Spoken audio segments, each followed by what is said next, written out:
Hi, I'm Cindy Walton, and we're here today at the Fluvanna County Library to interview Donald Craig Pace and to get his unique experiences during the time of integration.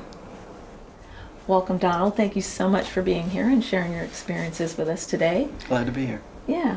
Well, first, let's just start talking about your background with Fluvanna and how long you and your family have been here. Gosh, 4 years. I have 8 brothers and sisters. Wow. Grew up on a farm near Lake Monticello before the lake was there. Just across the river, my father had a farm, and we had several hundred acres, and it was a producing farm. We raised all of our animals and, ate them and sold and bartered them and stuff. We had horses, and we did a lot of that.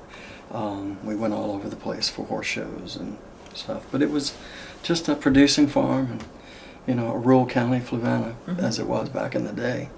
It was good. So you were born here in the county, and then you went to school here at the various schools. Yeah. Tell us a little bit about your What what schools you went to. Well, what your schools did you go to prior to integration? Well, it was, which now is, I guess, county office space, but Palmyra Elementary is where I went to elementary school. And then the high school was, when I started high school, it was just regular 8th through 12th grades. And it was that way for several years. And then they had,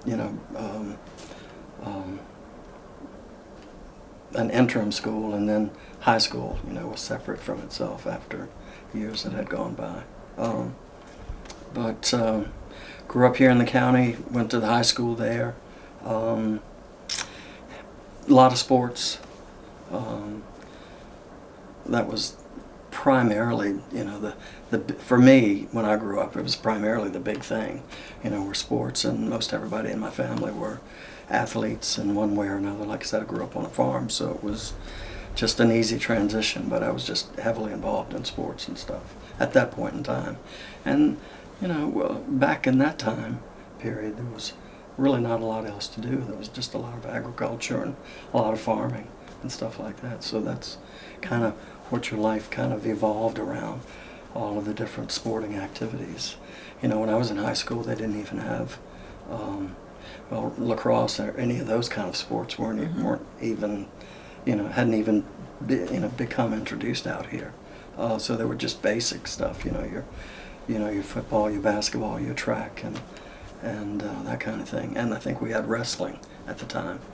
And drama, we had a drama department, but it, I think back in that day, for the most part, boys played boys' roles and girls played girls' roles, and there wasn't much interaction with, because for one thing I thought about over the years, if I had to do it all over again, I probably would have been a dancer, because I have enjoyed dancing most of my life. My mom and dad were huge dancers. They went, back in the day there were dance halls, and we had Fluvanna Lake, which was a big one, which is down the hill from, Palmyra, going towards Fork Union, going towards Carriage Brook.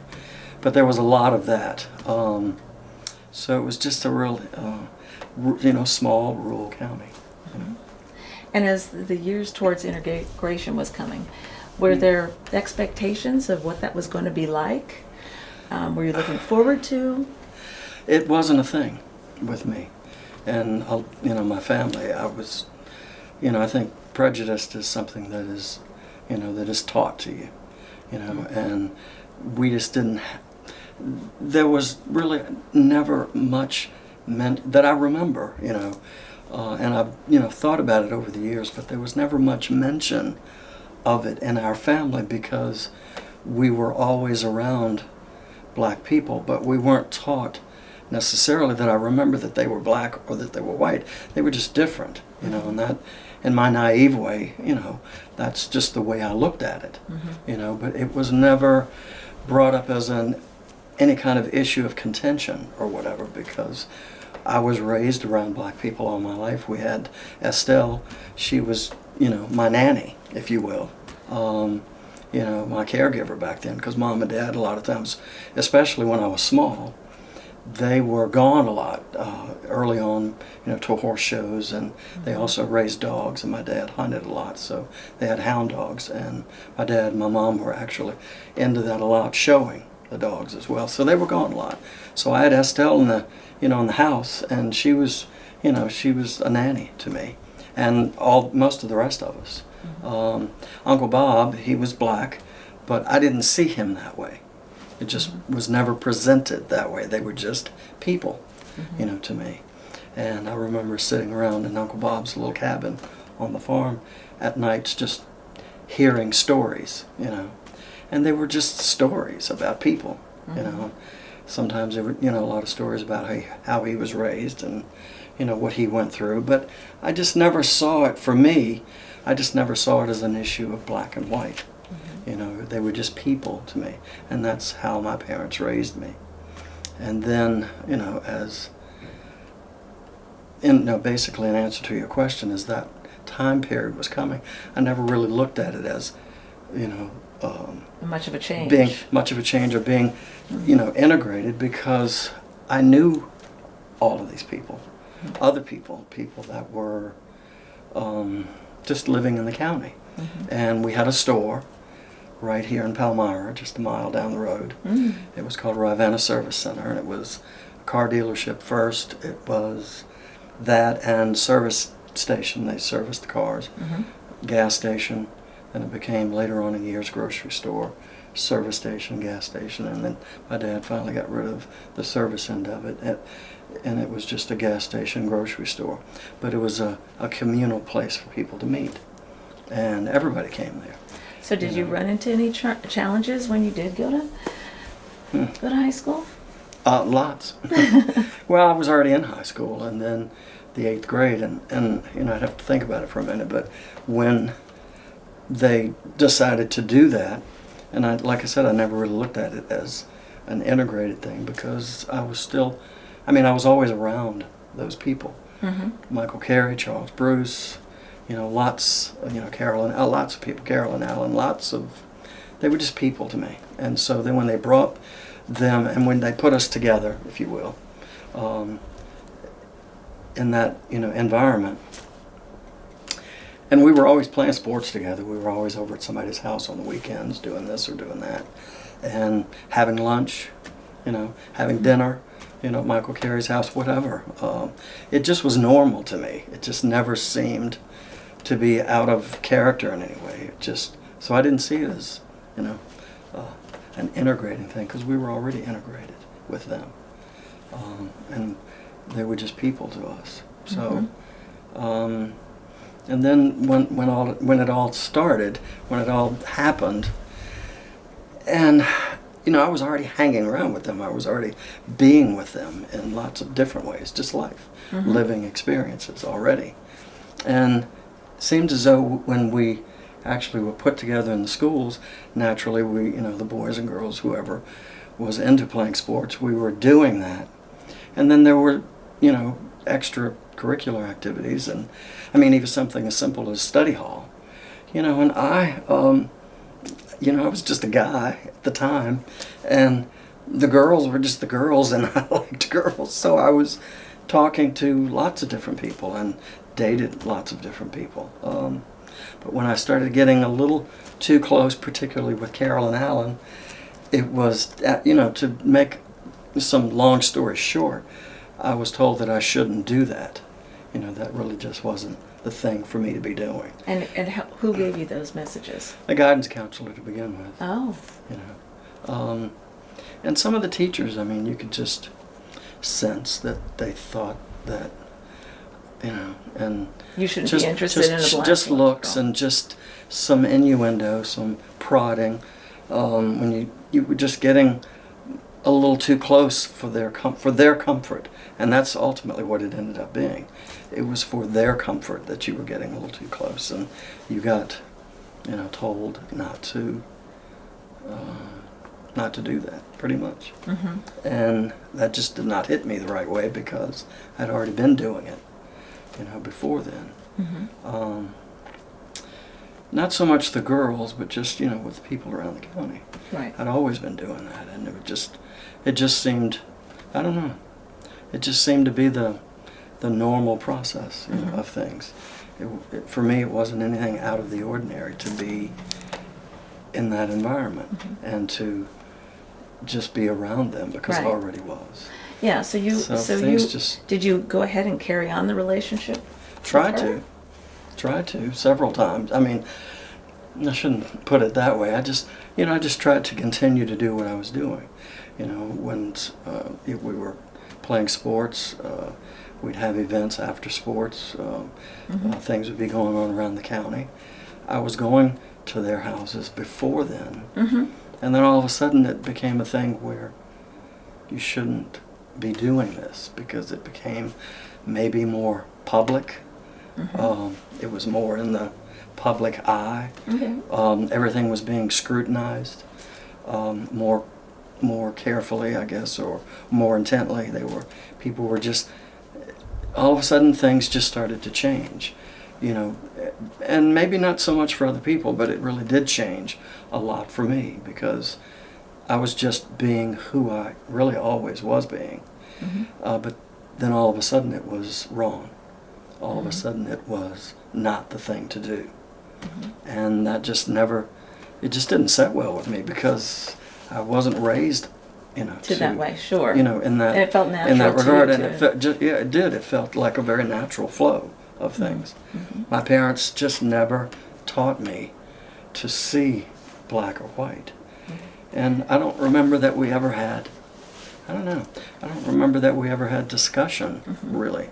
I mean, a sit-down discussion about it, because we were just always around people. And now, what about It's weird. the teachers? How did they react, and the principals there? What was that like there during that time? Just as I was saying, some of the teachers were just uncomfortable, and you could tell, looking back on it in retrospect, people were just very uncomfortable, because all of a sudden we were thrust into this situation, and it was, I think, it was just in the public eye more. It was just, people were just more aware of it, more conscious of it. And for some people, I think it was just still, I don't think they wanted it, for one thing, and they were just really uncomfortable with it. It just became, all of that whole situation, it just became very uncomfortable. And, with study hall, just something as simple as that, I was called on it, not to get too close.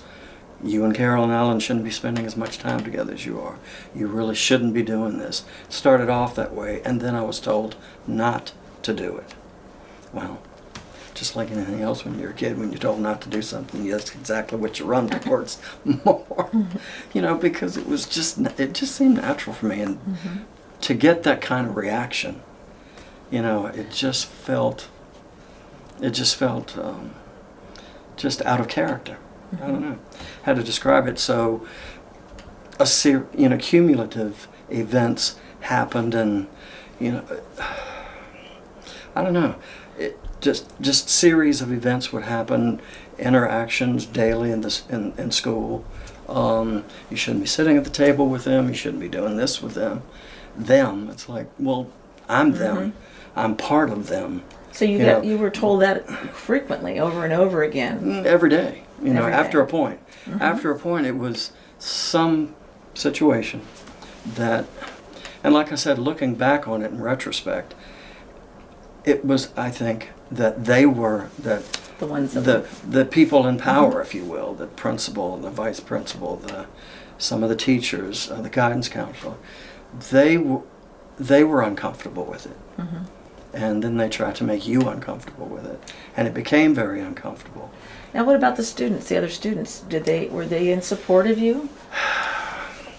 That's a slippery slope, because in the beginning, like I said, especially the boys, we were, playing sports together. So that's where a lot of it sort of culminated. And even then, once you sort of, if you will, stepped off of the field, you weren't supposed to be friends. I mean, I got that distinct pressure from the powers that be, teachers, you know, guidance counselor, whatever. It made no sense to me, and it made me angry. It was frustrating, because I'd already, like I said, for years, I'd always been doing it. So ultimately, the guidance counselor, like I said, would step in, and they would just try to persuade you not to do this, and tell you not to do this and not to do that, not to get too close. It was kind of an ongoing phrase that I would just, you know, don't get too close. I said, well, I'm sorry. You know, it's a foregone conclusion because I'm already close. I already know these people. You know, and now you're in that, now you know, it was just weird because the powers that be brought them into the school.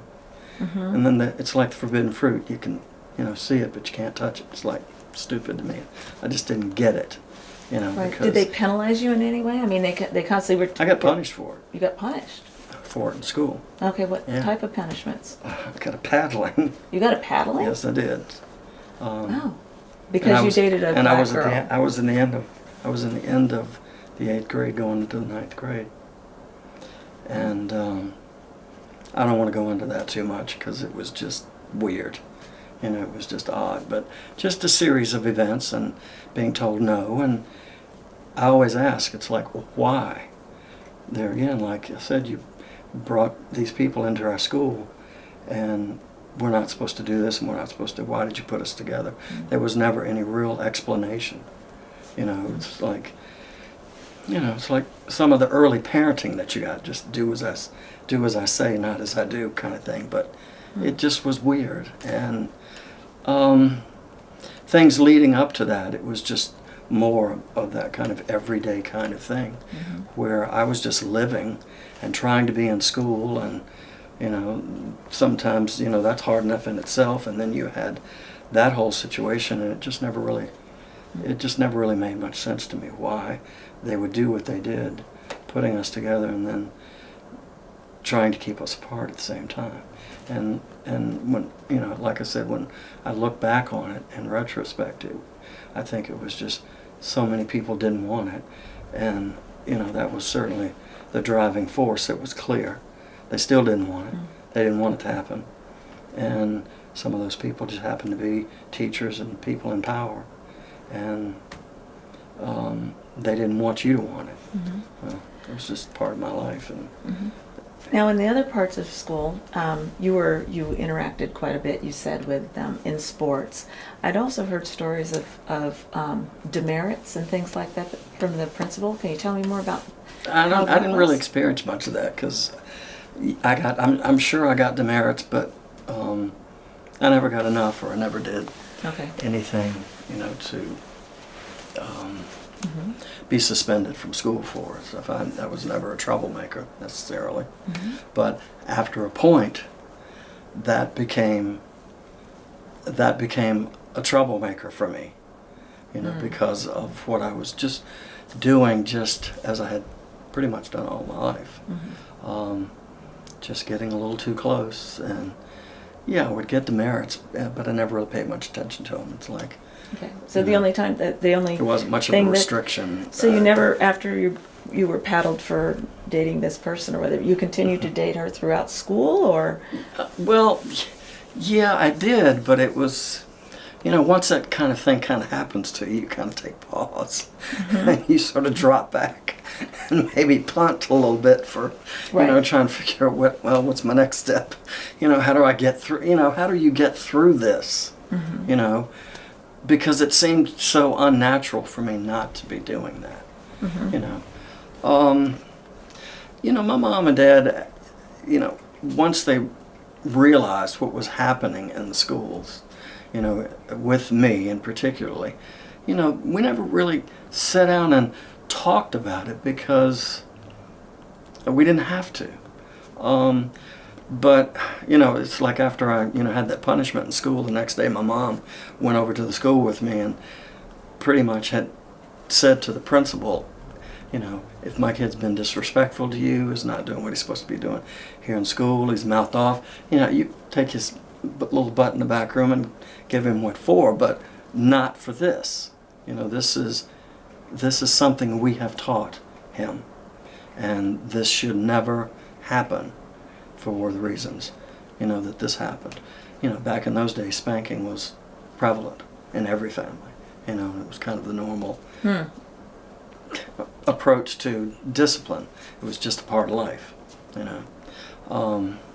But I thought that morning when Mom took me back to school, I thought she was going to take the paddle out, you know, off the principal's desk and use it on him. Because she was just mad about it, you know. And I was just totally lost, you know, about, you know, the series of events that just were everything that was just sort of swirling around in my head, and I was just trying to be a kid. Was this you know? something that was pretty private that happened to you, or that became a topic in the school? No, or? I think it was fairly private. It was. I mean, it was pretty much kept that way. It was one event, and I think it was just out of frustration or whatever. But not only that, I just mean the fact that you were dating. Was it you know, did it affect you? Oh no, in any it other was very ways? public. I mean, it got to be very public because, you know, and I'm leaving some things out that were just part of, you know, just makes the story long. But it became prevalent in my everyday life. I started losing friends. Parents were telling their children that they shouldn't hang around me because, or they couldn't hang around them. This was sort of towards the end of it all, and with everything that culminated, this was sort of the end result of what I was doing.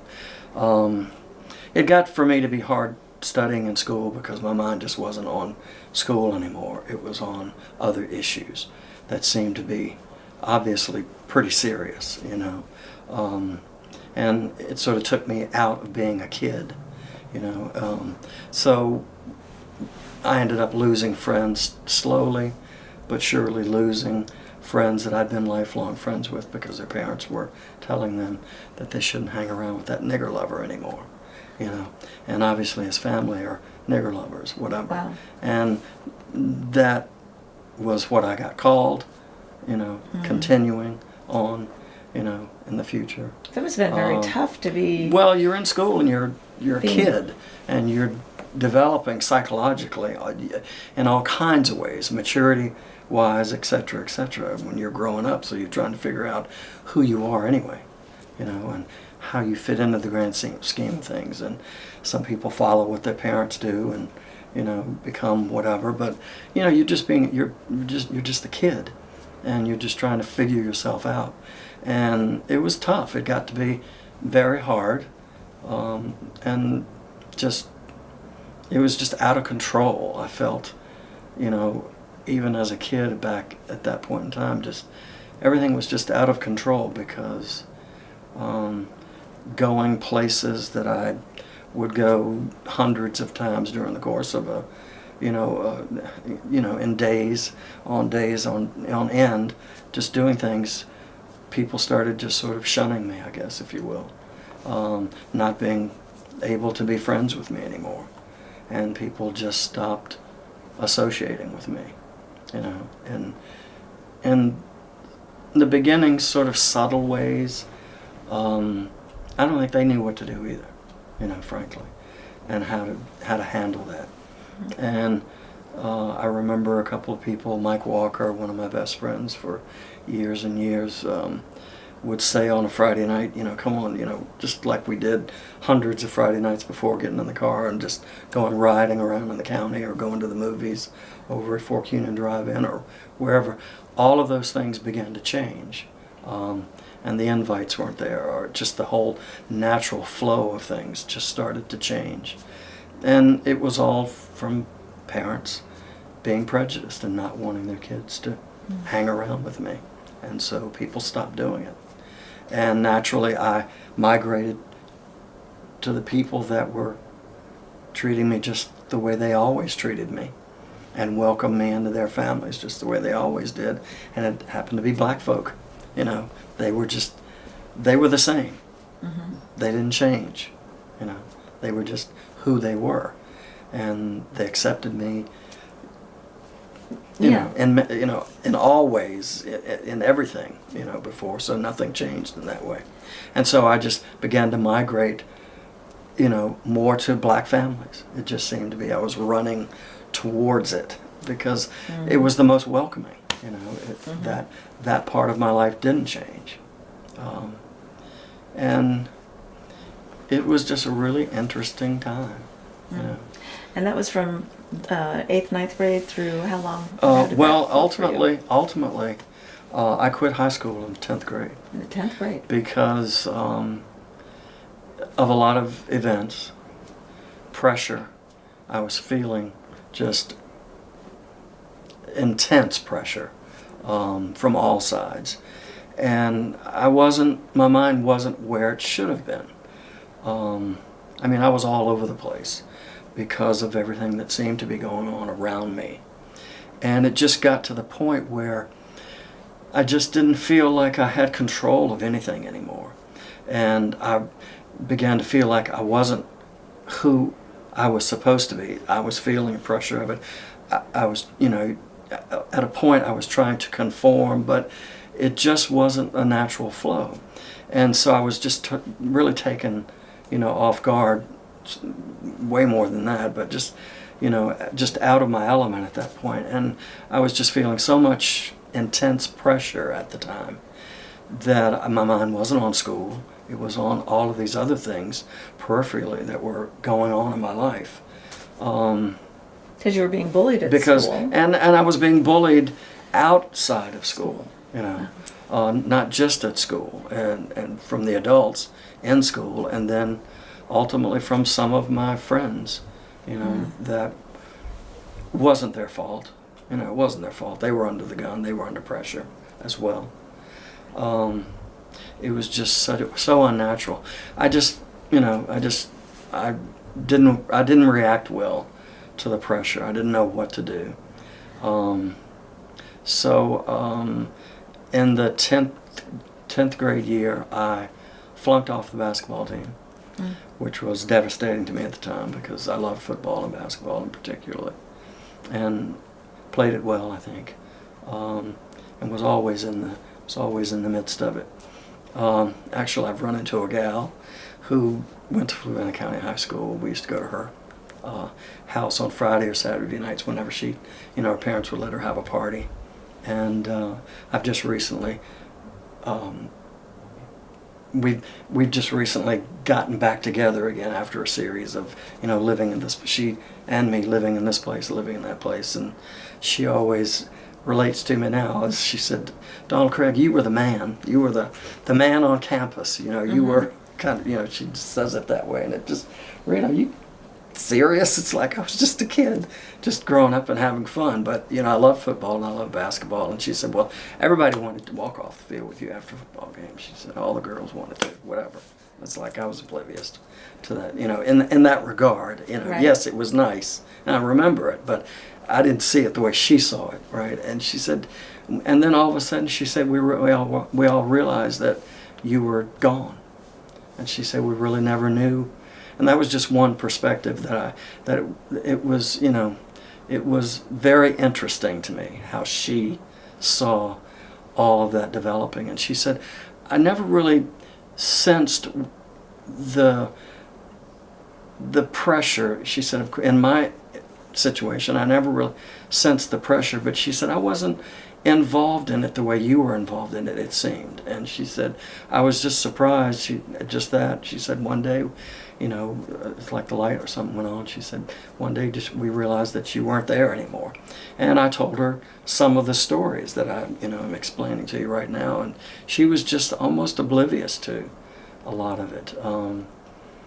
And I know a lot of it, in some respects, I brought some of it on myself, but it was really out of a natural reaching out, position, if you will, because I wasn't, I just was never taught, to be prejudiced. And like I said in the beginning, I was always around these people, and they were my friends, and they were adults, and I respected them, just like I respected my family, my parents, my brothers and sisters. And So in that year, you know, I quit school, and it was really hard because I didn't know what I was going to do, you know, and what the next step was.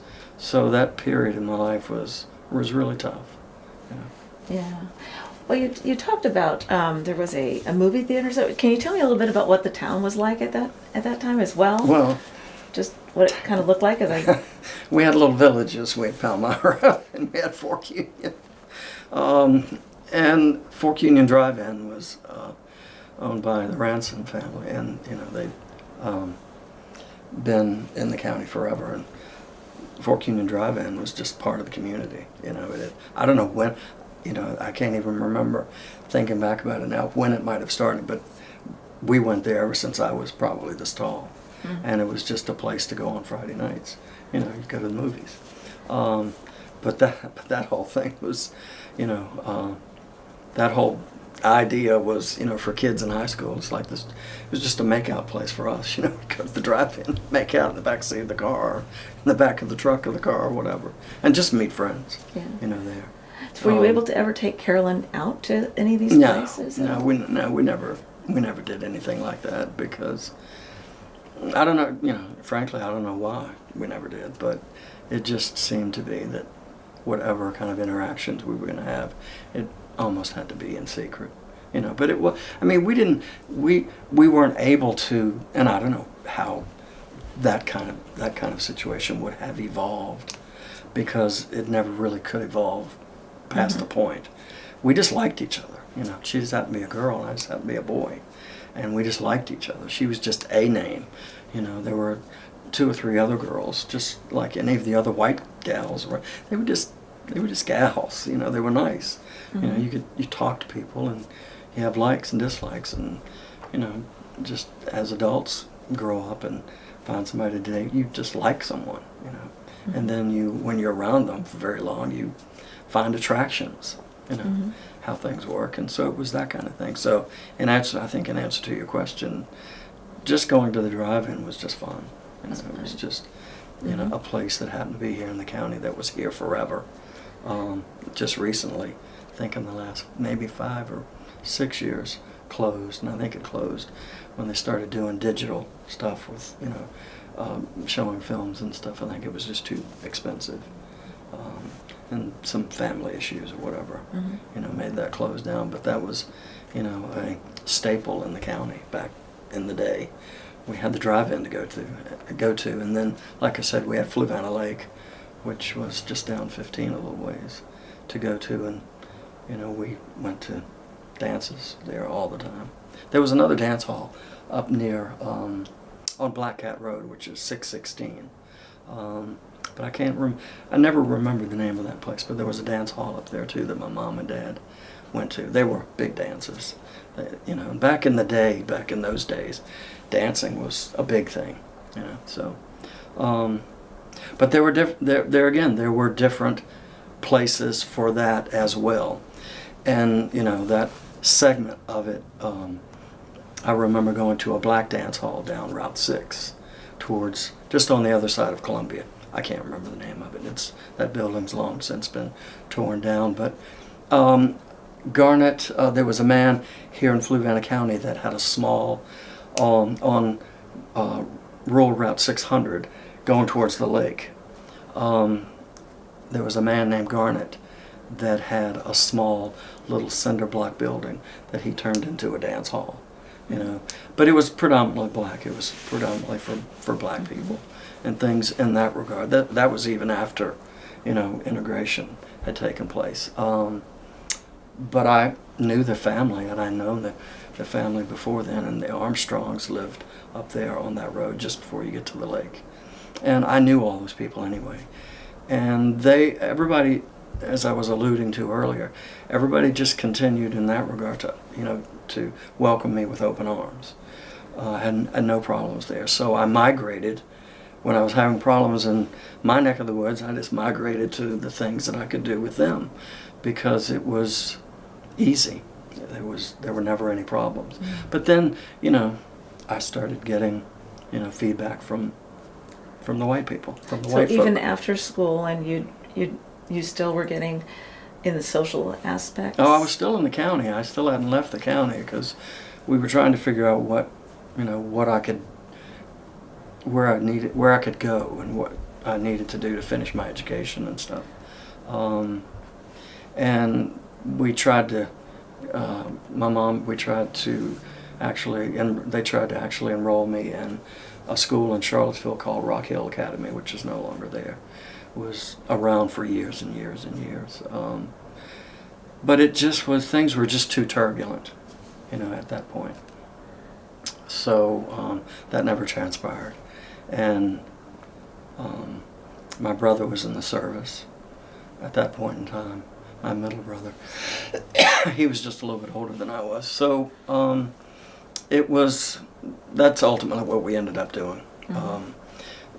He was situated in the naval facilities down in Norfolk, and so I just went there for actually the summer. I stayed around Fluvanna County for most of the rest of that year, but I wasn't in school, and we were trying to figure out what we could do.